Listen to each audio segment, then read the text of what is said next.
नमस्ते साथियों। आज गांव सरकार की 55वीं कड़ी में हम आपसे बातचीत कर रहे हैं। देखिए, अभी तक हम लोगों ने जो बात की वो जितने 29 विभाग थे अनुसूची 11 में, संविधान के अनुसूची 11 में, उसमें 29 विभागों के बारे में, करीब सभी विभागों के बारे में हमने चर्चा कर दी। और ये भी चर्चा की कि गांव सभा क्या है, गांव पंचायत कैसे काम करती है, गांव पंचायत क्या है, प्रधान को क्या अधिकार है, और भी समितियों का क्या अधिकार है। ये जो पंचायती राज अधिनियम है उसकी लगभग सभी पहलुओं पर हमने चर्चा कर ली। और वो आपने, अगर आप देखिए, 1 से लेके ये 54 कड़ी तक में ये सारी बातें इसमें आई हैं।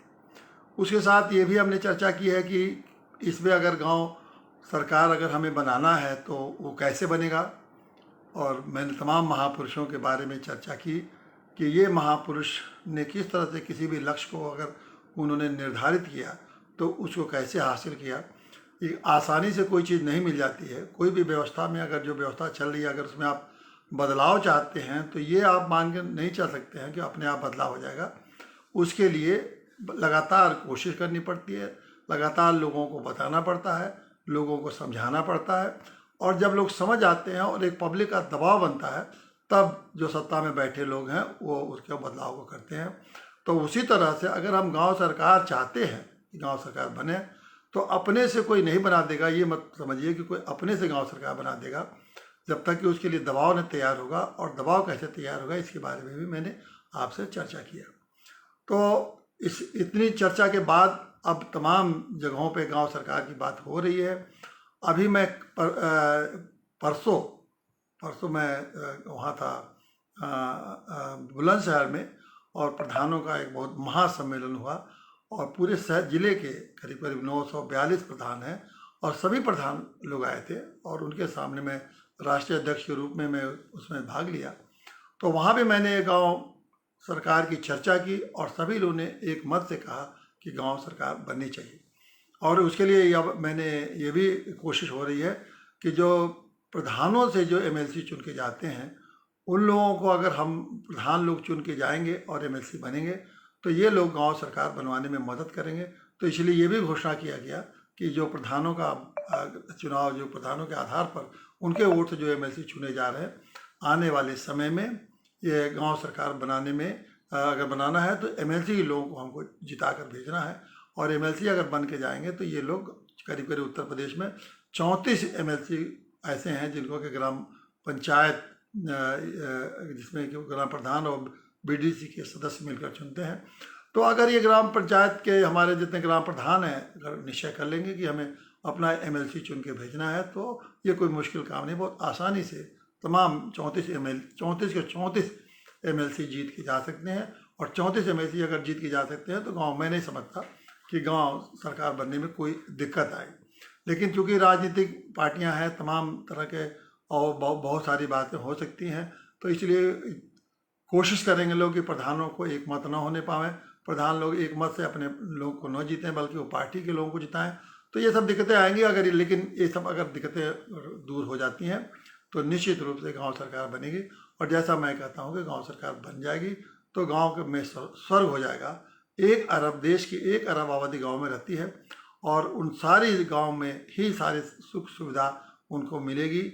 उनके अंदर संपन्नता आएगी, अंदर उनकी सुरक्षा बढ़ेगी, उनके अंदर स्वतंत्र विकास करने की प्रवृत्ति जाएगी।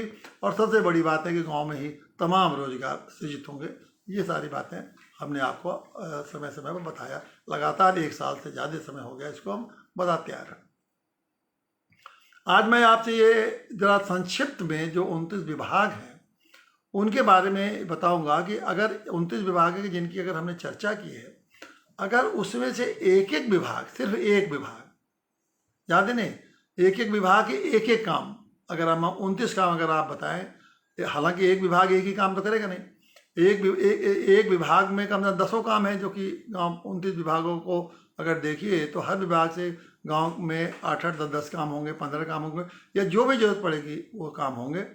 लेकिन मैं केवल आपके समझने के लिए ये बता रहा हूँ कि अगर मान के चलिए कि सिर्फ एक काम अगर एक विभाग जो 29 विभाग है उसमें से हर विभाग एक एक काम कर दे तो कितना बड़ा गांव में बदलाव आ सकता है। अब वो एक एक काम क्या है, मैं आपको संक्षिप्त में, बहुत संक्षिप्त में उनकी चर्चा कर दूंगा कि एक एक विभाग क्या हो, एक विभाग वो क्या करते हैं।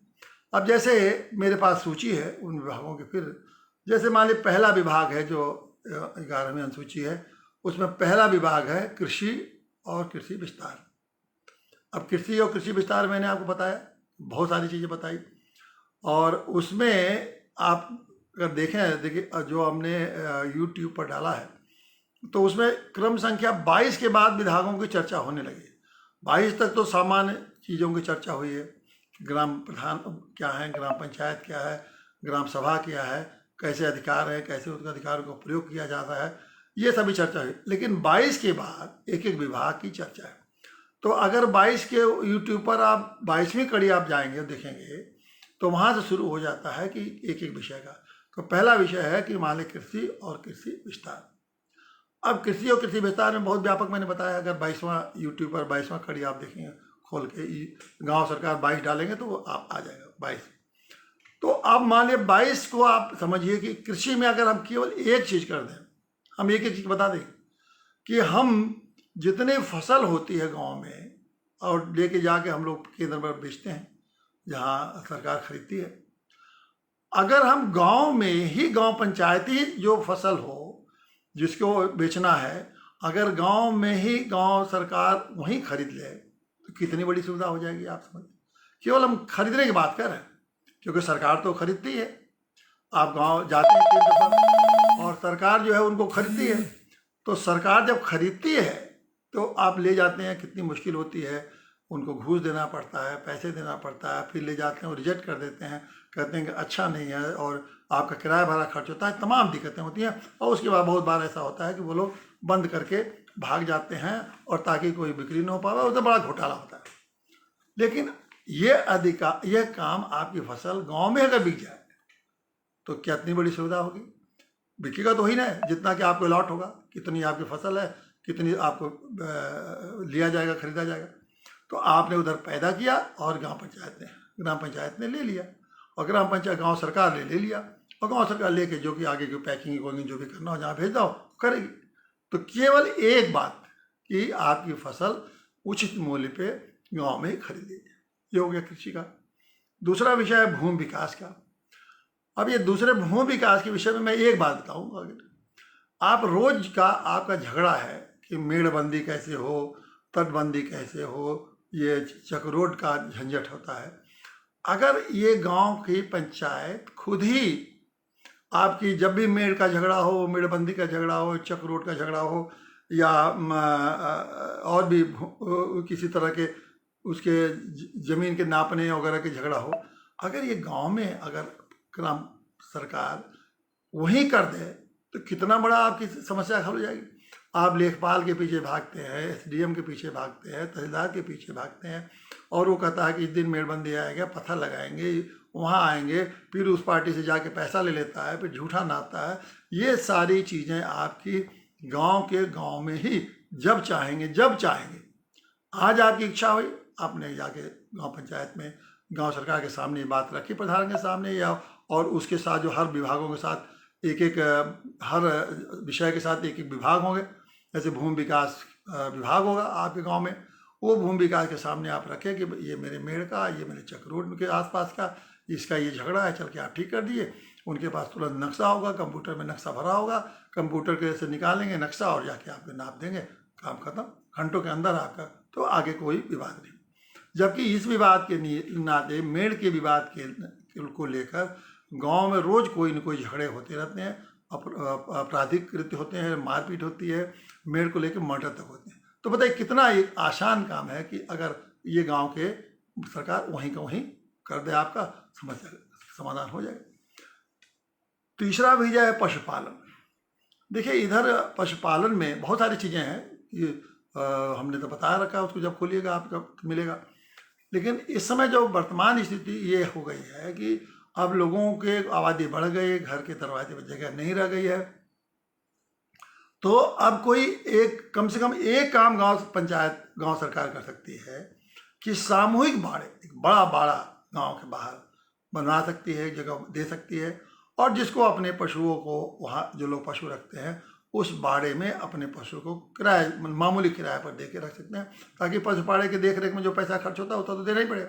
तो आपको दरवाजे पर पशु न रखने के लिए गांव के सामने, गांव के आसपास एक बड़ा पशुवाड़ा बन सकता है, और उस पशुवाड़े में सारे लोग अपने गांव गाय बैल भैंस वहाँ जाके बांध देंगे, और वहाँ कर्मचारी होंगे ग्राम पंचायत के, गांव सरकार के कर्मचारी होंगे जो आपको देख लाख करेंगे, कुछ देख रेख वो करेंगे, और जितना वो बताएंगे कि कितना आप देख रहे हैं उसमें आपको मामूली पैसा देके अपना इस व्यवस्था को बड़े सुदृढ़ ढंग से वो चलाया जा सकता है कि हर गांव में एक बड़े बड़े पशुपाड़े बनाए जा सकते हैं। और क्योंकि पशुपाड़े न होने के नाते, जगह न होने के नाते, लोग आजकल यही स्थिति हो रही है कि लोग पशु अब नहीं रख रहे हैं। बहुत से लोगों के पास लोगों की कमी है परिवार में, वो इसलिए नहीं रख रहे हैं। तो पशुपाड़े में ऐसे भी कर्मचारी होंगे जो कि आपके नहीं अगर रख सकते हैं तो पैसा दे देंगे, तो वो उस पशुओं की देखभाल भी करेंगे।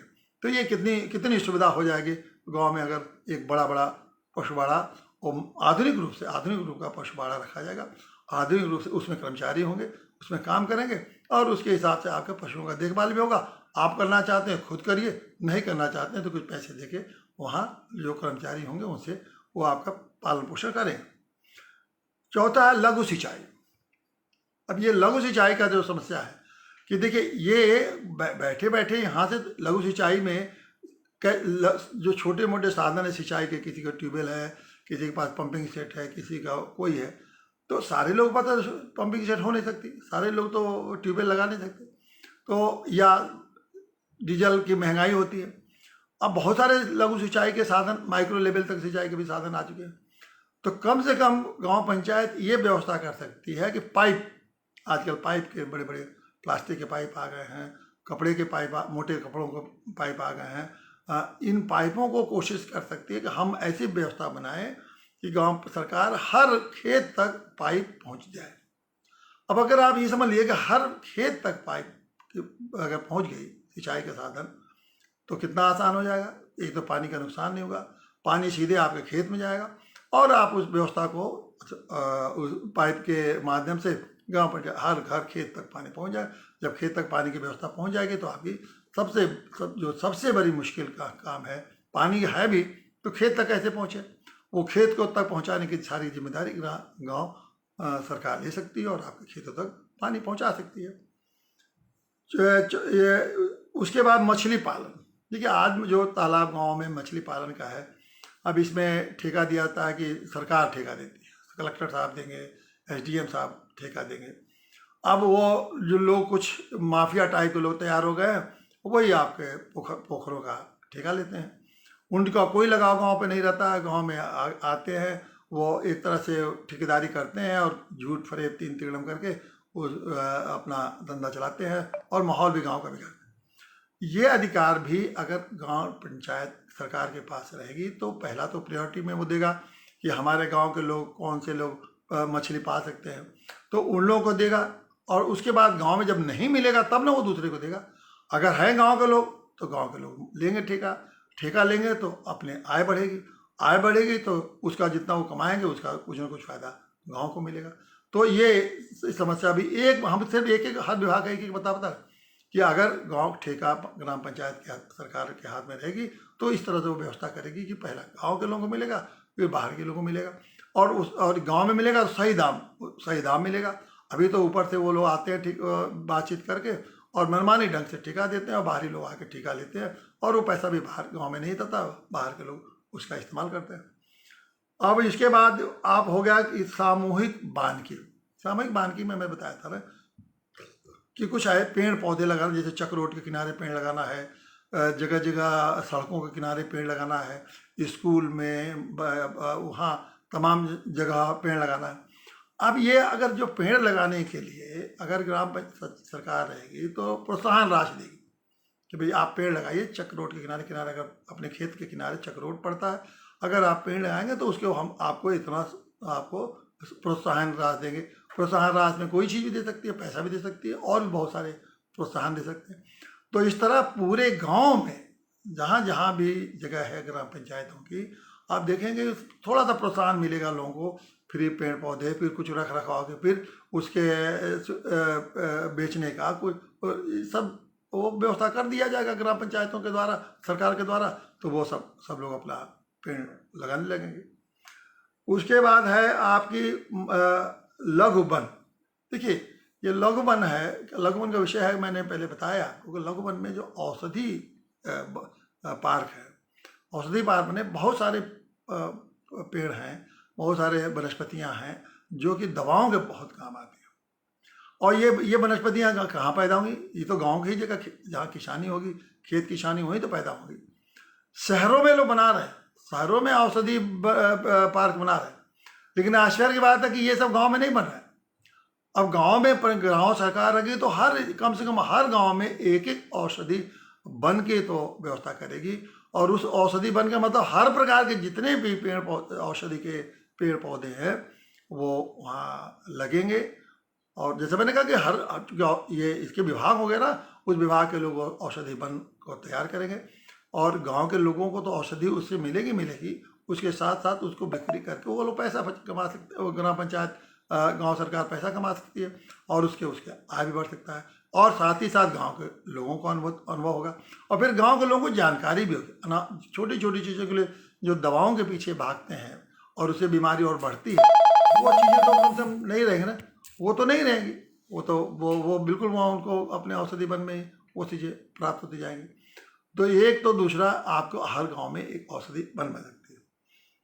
फिर लघु उद्योग है, विभाग है, लघु उद्योग विभाग विषय है।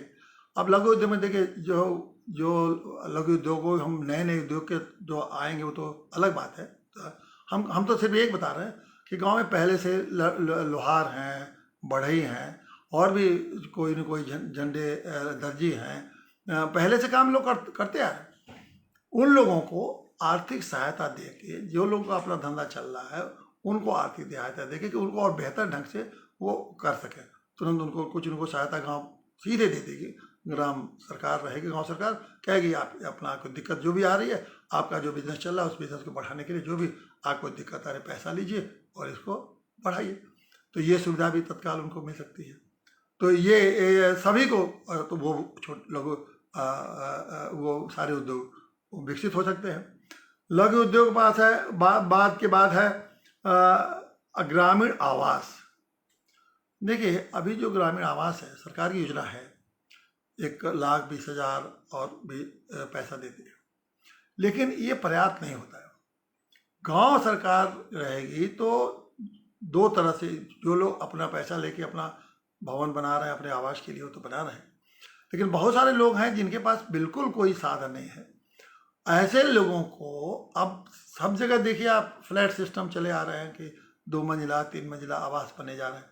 तो अब जब 2 मंजिला 3 मंजिला 4 मंजिला की जरूरत गांव में भी है, तो गांव सरकार इस तरह के भी आवास जहाँ जहाँ इस तरह की जरूरतें पड़ेंगी लोगों को कि 2 मंजिला 3 मंजिला 4 मंजिला तक के, मैं कहता हूँ गाँव में 4 मंजिले से ज़्यादा नहीं बनना चाहिए, लेकिन 3 मंजिला 4 मंजिला 2 मंजिला तक के आवास बना के लोगों को दिया जाता ताकि वो झंझट में न पड़े और एक सस्ते में गाँव बने, गाँव पंचायत के लोग, गाँव सरकार सस्ते में बनाए और तुरंत उनको कोई दिक्कत ना हो, उसको पूरा बिजली पानी नल लगा के उनको दे दे। तो ये गाँव सरकार है बहुत आसानी से कर सकते हैं। देखिए बहुत आसानी से हो सकता है, हो रहा है पूरे देश में, हो रहा है, शहरों में कॉलोनियाँ बन रही हैं, लोग बना रहे हैं, लेकिन ये गांव में क्यों नहीं हो सकता? क्यों? कि वो गांव में उस तरह की आपकी सोच नहीं है। आप तो सोचते हैं कि ऐसे गांव में किसी तरह से इनको किसी तरह से जिंदा रखना है। जैसे मैं बार बार कहता हूँ कि इनको किसी तरह जिंदा रखना है, इनको सुख सुविधा संपन्न इनको नहीं बनाना है आपको, बस ये जिंदा रहें, पीछे पीछे दौड़ते रहे, तो उसी तरह से वो चल भी रहा है। तो गाँव में अगर हम हर साल अगर निश्चय कर लेंगे गाँव में 10 ऐसे आवास बनाएंगे, तो गांव में कोई निश्चित रूप से गांव में रोज तो मकान लोग बदलते नहीं है, नए मकान तो बनाते नहीं। एक मकान बन जाता है 20 साल 50 साल पीढ़ी से पीढ़ी रहती है, तो हर साल 10 5 मकान बनाते जाएंगे, मुश्किल से 5-7 साल में सबके पास आवास हो जाएगा। अगर परिवार बढ़ा तो फिर उन्होंने आवास बनाया, और आवास बनाने में जैसे आय लोगों की बढ़ेगी तो कहेंगे हमको बेहतर आवास चाहिए, तो पैसा भी लेके भी आवास दिया जा सकता है। तो ये भी काम बड़े आसानी से गाँव सरकार कर सकती है। फिर आके पेयजल, अब तो इसकी सरकार की योजना ही चली है कि हर घर तक नल पहुंचाएंगे। गांव सरकार सबके घर नल लगवा देगी, उस योजना के जो पैसा वहाँ दे रहे हैं वो गांव सरकार के पास आएगा, सबके घर नल की सुविधा 15 दिन के अंदर पता लगा कि सबके घर में नल की सुविधा, एक टंकी बनवाया, सबके घर पहुंच गई। और कोई जरूरी नहीं है, अब तो ऐसे हैं कि नदी है, पोखरे हैं, उस पानी को आप लीजिए, उस पानी का सफाई करिए, सफाई करके सीधे नल तक पहुंचा दीजिए, टंकी भी बनाने की जरूरत नहीं है। कुछ गांव में जहाँ के पानी का स्रोत है तो वो सीधे, और अब तो वाटर प्योरीफायर प्लांट आ गए हैं, आप पानी लीजिए, वाटर प्योरीफायर प्लांट लगा दीजिए और वो प्लांट लग जाएगा, और लगा के सब घर में शुद्ध पानी, जो बोतल वाला पानी मिलता है, जिसके लिए समझते हैं कि गाँव के लोगों को तो वही गंदे पानी पीते हैं गाँव के, तो वो तो बहुत ही आसान है कि गाँव के लोगों को शुद्ध पानी घर घर तक हम पहुँचा दें। फिर ईंधन और चारा, देखिए ईंधन का तो पहले लकड़ी और ये वो सब चारा तो चलता है पारंपरिक तरीके। आजकल गैस मिल रहा है ना, अब गैस में मैंने देखा है कि गैस लेने के लिए कितनी दिक्कतें लोगों को, शहर में जाते हैं, कस्बों में जाते हैं, लाइन लगाते हैं, अब पैसे खर्च करते हैं, वहाँ जाने में मिलता है नहीं मिलता। ये तो बहुत आसान काम है, हर गांव सरकार रहती तो अपनी उसकी गाड़ी रहती, वो जितने गांव में जिनके पास गैस का कनेक्शन है, जिनको गैस चाहिए, वो गाड़ी जाता, जहाँ से गैस का मिलना है लाद के आता और घर घर पहुँचा देता। जितना पैसा उनका अपना खर्च होता है, उसे बहुत ही कम पैसे में हमारे गांव सरकार रहती तो अपने किराए भाड़े का पैसा उनसे ले लेती और ले आके घर घर तक वो पहुंचा देती। कितना आसान काम है ये उनके घर तक पैसा गैस कनेक्शन पहुंचा देना। तो और भी बायो गैस और वो सब जो ईंधन के बहुत स्रोत हैं, लेकिन छोड़िए, हम तो एक चीज़ कि जो गैस सिलेंडर आपके पास है सुविधा, वो लेने में आपके जितनी दिक्कत है उसको दूर कर देगी गांव सरकार, 1 मिनट में दूर कर देगी, आपके घर तक सिलेंडर पहुंचा देगी। उसके बाद सड़कें और पुलिया है, रोज सड़क और पुलिया टूट रहा है, कहाँ बनाना है नहीं बनाना है।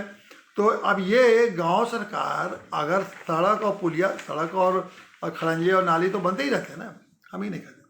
हम वो एक ऐसा जो हमारा वो गांव सरकार का जो निर्माण विभाग रहता, वो रोज गांव में काम करता, कहाँ सड़क खराब है, कहाँ टूट रहा है, कहाँ लोगों को बह रहा है, नाली बह रही है, वो विभाग रहता। बस विभाग अस्थायी रूप से गांव में घूमता रहता, आपका मेंटेन रहता, आपको वो कभी दिक्कतें नहीं आती, और जो जहाँ जरूरत पड़ती वो बनाता। लेकिन ये काम तो मेंटेनेंस वाला काम तो कम से कम, सिर्फ हम इन चीज़ों को मेंटेनेंस वाला जो काम है, रख रखाव का काम है, सिर्फ एक काम अगर देखा जाए तो उस रख रखाव काम में आधी समस्या तो आपके समाधान हो जाता है, क्योंकि रख रखाव न होने के नाते सड़कें खराब होती हैं, फिर बनती नहीं है, फिर नई नई समस्याएं पैदा होती हैं। तो एक काम अगर गांव सरकार बहुत आसानी से कर देगी, सारी सड़कों को रख रखाव, नाली पुल और सबका रख रखाव करी, कोई दिक्कत नहीं आएगी।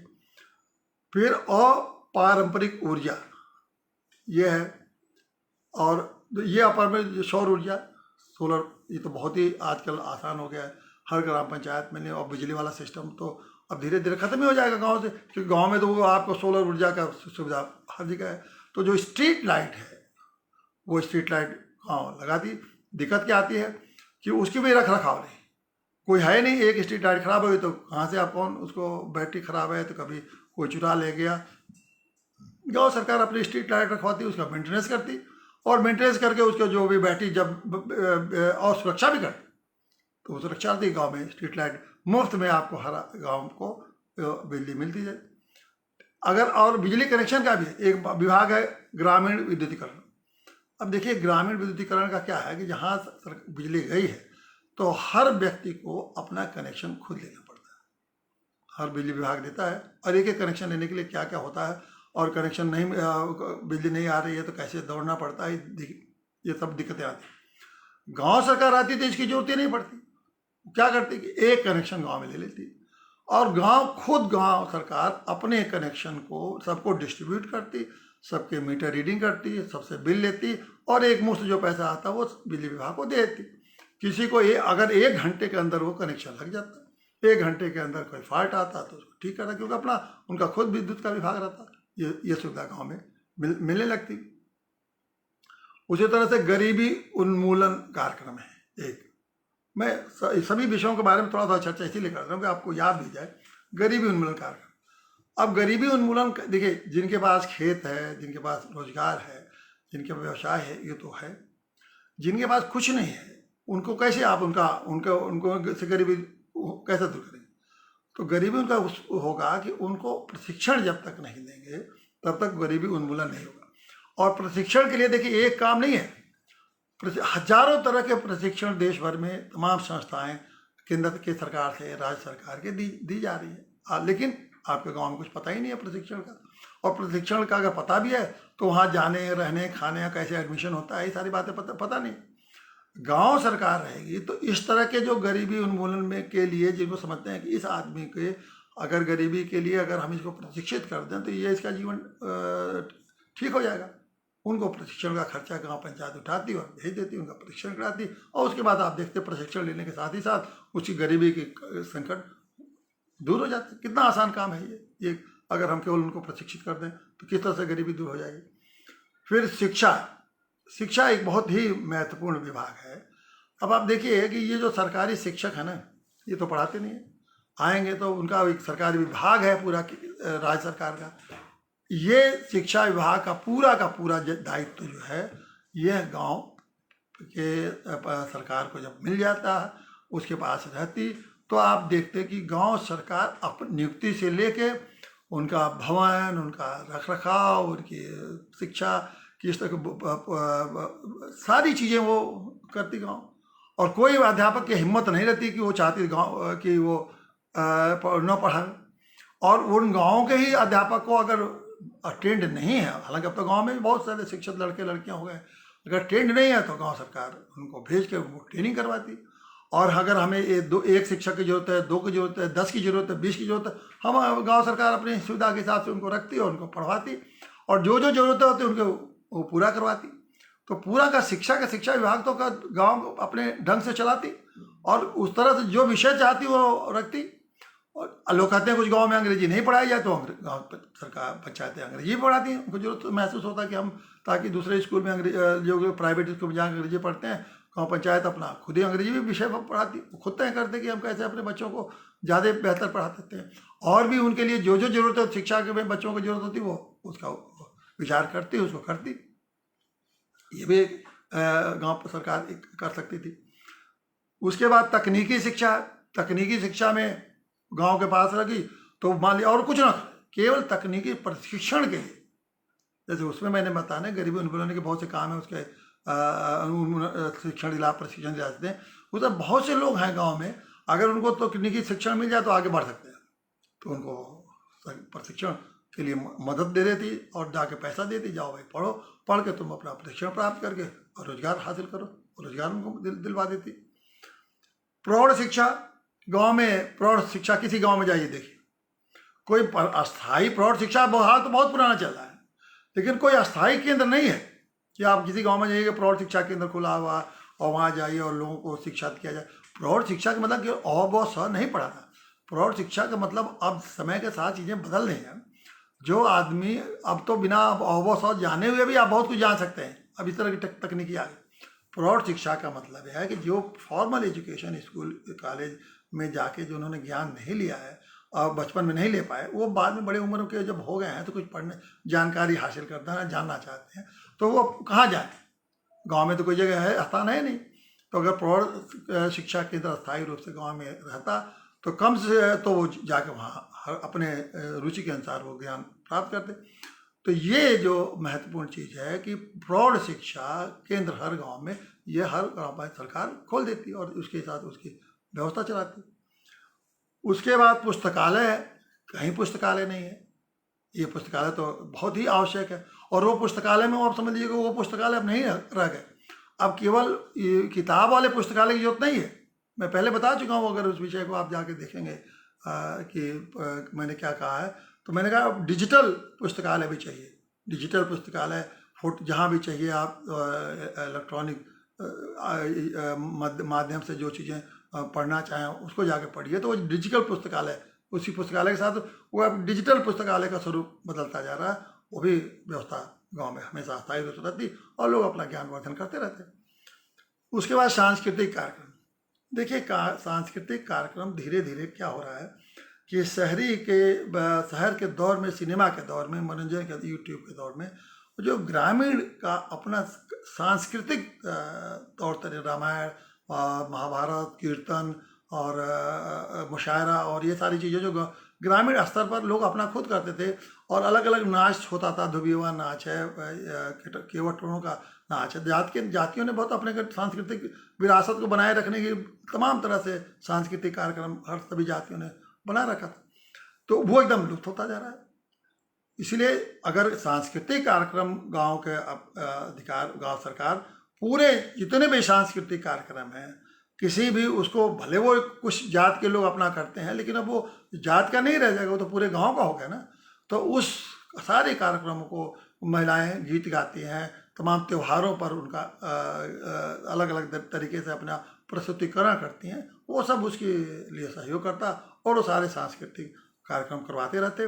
और साल में एक दिन गांव दिवस मनाते। गांव दिवस पर सभी लोगों को, जितने भी गांव के सांस्कृतिक कार्यक्रम है, सब लोग अपना प्रदर्शन करते और प्रदर्शन करने के बाद वो लोगों को पुरस्कार मिलता, तो वो लोगों को उत्साह बढ़ता कि हमारे गांव के ये संस्कृति है, ये गांव के हमारे ये संस्कृति के हमारे चीज़ें हैं, उसको लोग खुश होते। और वो एक के बाद एक ख़त्म नहीं होता, बल्कि और वो पुष्पित और फलित होता, आगे भी चलता।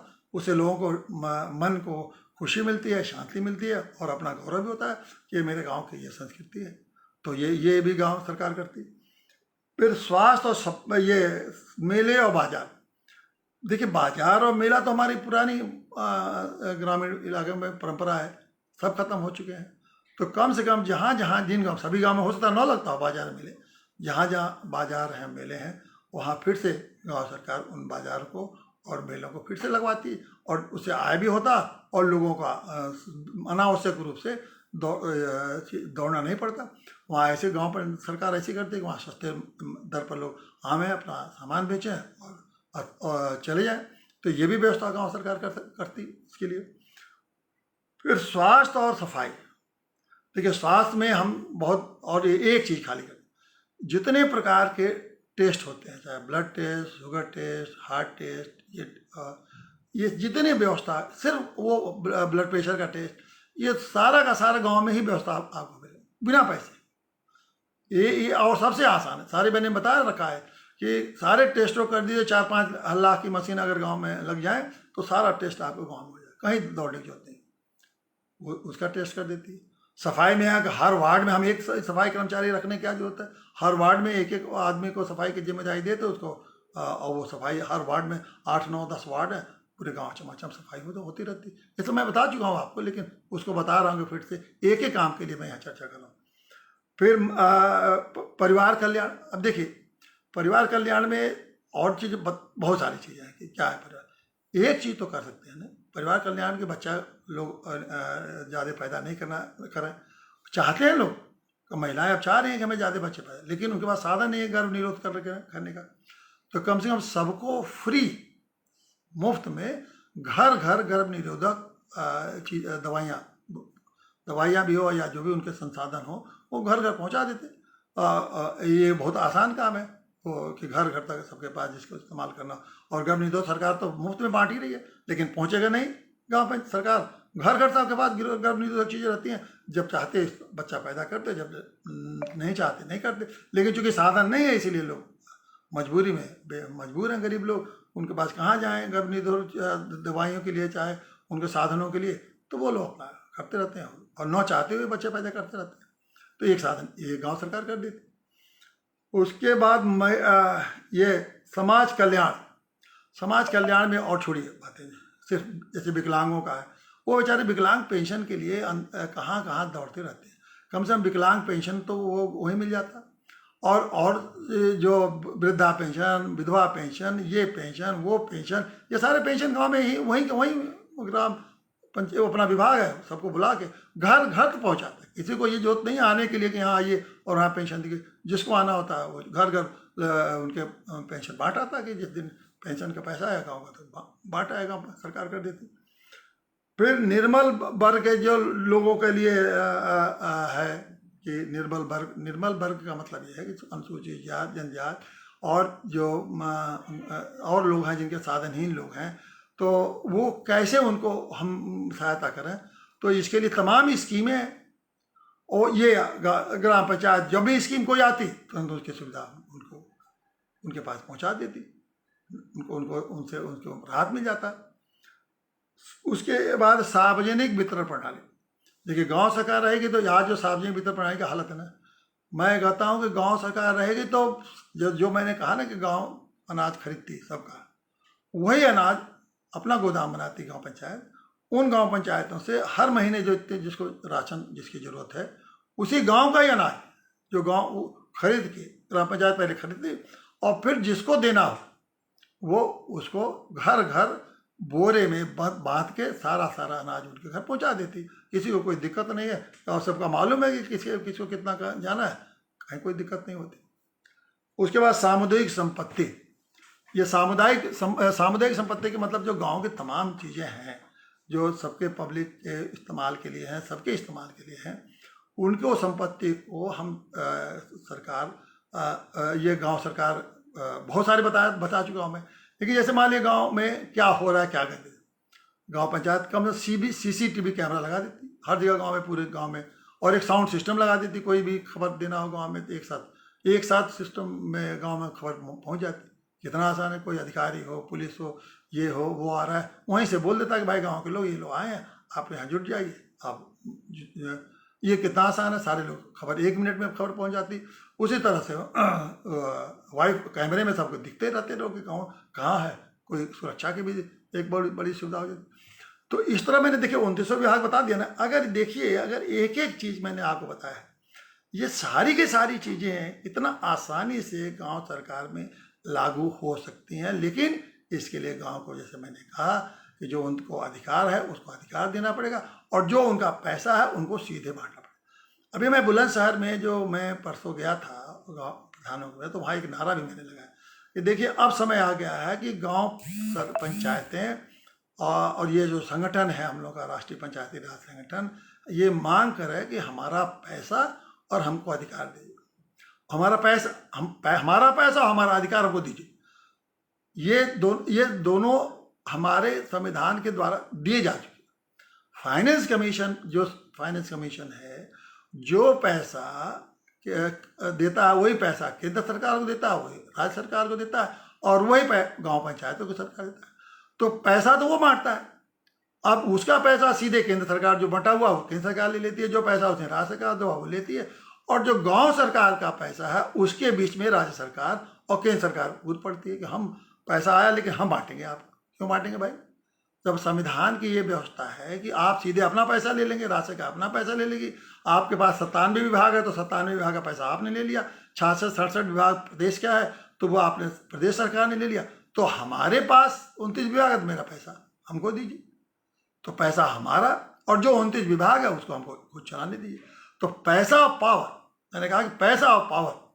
तो अब देखिए, अब लड़ाई हम लोगों के गांव सरकार बनाने के लिए इसलिए ज़रूरी है कि जब तक गांव सरकार नहीं बनेगी तब तक पैसा और पावर नहीं मिलेगा, और जब तक पैसा और पावर नहीं मिलेगा तब तक आप कुछ नहीं करेंगे, और इनके राज्य सरकार के गुलाम बन के या छोटे से सबसे छोटे दर्जे का विभाग बने रहेंगे, और नेताओं के पीछे, मंत्रियों के पीछे, विधायकों के पीछे, एमपीओ के पीछे जिंदगी भर भागते रहेंगे, अपने को बर्बाद करेंगे और आने वाली पीढ़ियों को भी बर्बाद करते रहेंगे।